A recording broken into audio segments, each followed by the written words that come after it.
Le chirurgien, lui, était assez pessimiste. Il y avait une chance sur deux pour que la chirurgie marche et que je me réveille, parce que une ou deux chirurgies cardiaques à cœur ouvert, c'est déjà complexe.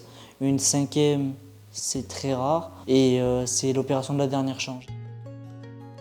Je m'appelle Lou Turcan, j'ai 22 ans. Je suis atteint d'une cardiopathie congénitale rare.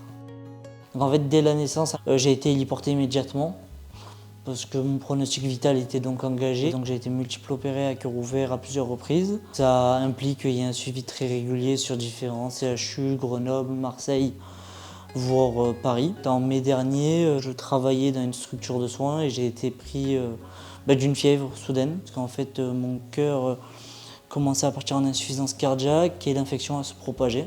Donc si on ne m'opère pas, là ça va être malheureusement fatal. L'opération durera entre 13 et 15 heures de temps. Donc j'ai fait un séjour un peu plus de 15 jours en réanimation. À savoir que le chirurgien, lui, était assez pessimiste. J'étais dans un état tellement, entre guillemets, désespéré que en fait, tout était en train de lâcher dans mon corps. J'avais 42 fièvres, les antibiotiques ne marchaient plus.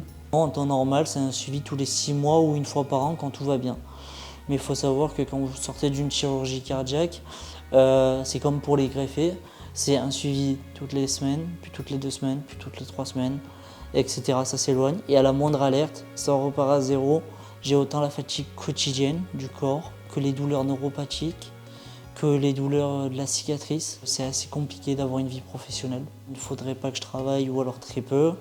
Sauf que moi j'ai ce besoin-là de me sentir utile, de faire quelque chose de ma vie et pas sentir que c'est la maladie qui contrôle ma vie. Et on est toujours en sursis, toujours la peur au ventre. Les médecins ne se prononcent pas parce qu'ils disent que la médecine est en constante évolution. Je ne pense pas vivre jusqu'à 80 ans parce que quand on a ce genre de maladie, on sait que tout peut s'arrêter du jour au lendemain. Mais je prends chaque jour comme un jour de plus dans ce monde, comme un jour qu'on m'a offert comme un cadeau de la vie.